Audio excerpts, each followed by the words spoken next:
اگر ان کی یہ خواہش نہیں پوری ہو سکتی کہ اسٹیبلشمنٹ ان کی مدد کرے عمران خان کو نکالنے کے لیے، اس لیے کہ پہلے ہی کچھ پارٹیاں ناراض ہیں،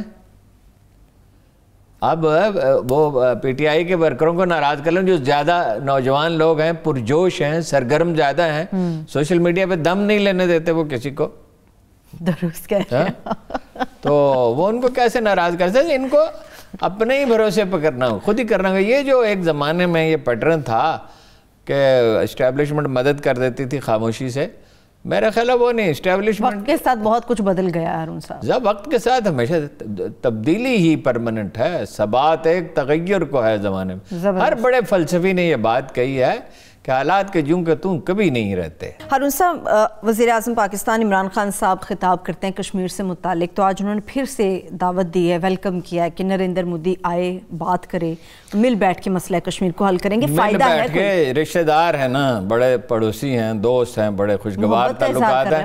مجھے تو یہ فکرت سمجھ میں ہی نہیں آیا کہ وہ ایک قدم آگے بڑھیں، ہم دو قدم آگے بڑھیں گے۔ کیا بڑھیں گے؟ انڈینز کبھی بڑھیں؟ ایک دن بھٹو سورن سنگھ مذاکرات جو تھے وہ برسوں ہوتے رہے، کوئی بریک تھرو، ان کی ایک طے شدہ پالیسی ہے اور اس میں وہاں اتفاق رائے بھی پایا جاتا ہے۔ ہماری طرح اس میں مختلف بولیاں نہیں بولتے لوگ۔ یہ وہ ضرور ہے کہ اختلافات جس انداز سے کشمیر کو ٹیکل کرنے کی کوشش کی اس نے، لداخ اور کشمیر کے اور جموں کے 3 حصے کیے، تو وہ تو اس کی تو ظاہر ہے مخالفت کی گئی، اور وہ اس لیے کی گئی کہ بھئی وہ سمجھتے ہیں اس سے قومی مفاد کو نقصان پہنچے گا، انڈیا کا پوزیشن سمجھتی ہے اور ٹھیک سمجھتی ہے، مگر وہاں اس طرح کی تقسیم تو نہیں ہے۔ یا ہمارے ہاں تو معاملہ ہی عجیب و غریب ہے نا۔ وہ تو ٹریک 2 مذاکرات میں جو لوگ شامل رہے ان میں کئی اخبار نویس بھی شامل تھے، وہ کہتے ہیں اپنی پوزیشن سے ذرہ برابر پیچھے ہٹنے کے لیے تیار نہیں۔ ایک پہلو تو ہے یہ، ٹھیک ہے۔ وہ دیکھیں نا، علیحدگی کی تحریکیں جب گلگت بلتستان پہ آتے ہیں تو بات کرتے ہیں پختونخوا کی، جی اے سندھ کی، بلوچستان کی، گلگت بلحظ تحریک کی انہوں نے مدد کرنے کی کوشش کی، تو وہ ایک قدم کیا آگے بڑھیں گے؟ یہ general chief of army staff نے بھی کہا کہ کشمیریوں کے منگوں کے مطابق مسئلہ حل ہونا چاہیے، لیکن بھائی وہ تو ذرا سی رتی برابر جگہ آپ کو دینے کے لیے تیار ہی نہیں ہے۔ یہ صرف سفارتی پوائنٹ سکورنگ کہہ سکتے ہیں، کوئی کمٹمنٹ نہیں ہے، کہیں مجھے نہیں نظر آتی۔ بات یہ ہے اگر آپ کرنا چاہتے ہوں، 2 زبانیں ہیں بنیادی طور پر عالم اسلام کی، عربی اور فارسی۔ افریقہ کے کئی ملکوں میں، سوڈان میں عربی بولی جاتی ہے اور کئی ملکوں میں بھی۔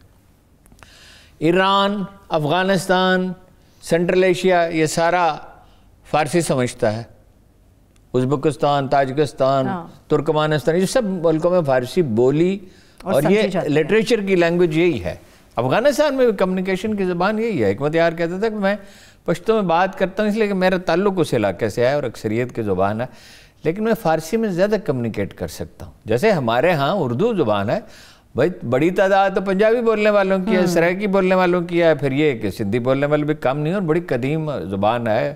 پشتو کا لٹریچر بھی بڑا رچ ہے، بلوچی کا بھی، بہت ساری مقامی زبانوں کا، لیکن ایک زبان ہوتی ہے نا رابطہ۔ یہ 2 زبانیں، آپ نے کوئی ویب سائٹس بنائی، کوئی آپ نے سوشل میڈیا پہ کوئی کیا، کوئی لوگ ٹرینڈ کیے، عالم اسلام کے حکمران تو آپ کا ساتھ نہیں دیں گے، وہ تو امریکہ کے ساتھ ہے، لیکن عوام تک تو آپ پہنچ سکتے تھے، دباؤ پیدا کر سکتے تھے۔ آپ نے کیا کہ فلمیں بناتے، اس پہ ایسا کلچر ہمارا نہیں، کلچر کیا، اس کی جو سفارتی مہم تھی، اتنا مضبوط مقدمہ دیکھیے، نیلسن منڈیلا کا بڑا نام ہے، نیلسن منڈیلا سے 2 گنا زیادہ جدوجہد ہے علی گیلانی کی۔ 70 سال سے 92 سال عمر ہو گئی ہے، 70 سال سے ایک آدمی مقتل میں کھڑا ہے پورے قد کے ساتھ۔ شبیر شاہ ہے، 30 برس جیل کاٹی ہے شبیر شاہ نے، 14 برس کا تھا جب جیل میں پہلی دفعہ گیا۔ یاسین ملک، اتفاق سے ان میں کئی لوگ میرے ذاتی دوست ہیں، مگر یاسین ملک وغیرہ جب یہاں تشریف لاتے ہیں تو میری ان سے لمبی ملاقاتیں ہوتی ہیں، کئی لوگوں سے ان کے میں نے ملاقاتیں کریں، جس میں وہ ایک کیا کہنا چاہیے کہ بعض لوگوں سے علمی طور پر استفادہ کرنا چاہتے تھے، تو اب بھی کبھی میسیج ان کا آتا ہے، اور ان کے خلاف تو اب جعلی مقدمے بھی بنائے۔ اچھا، خواتین کی بڑی بے مثال جدوجہد ہے، آسیہ اندرابی کی، وہ جیل میں ہیں، ان کی صاحبزادی جیل میں ہیں، ان کے میاں جیل میں ہیں 30 برس،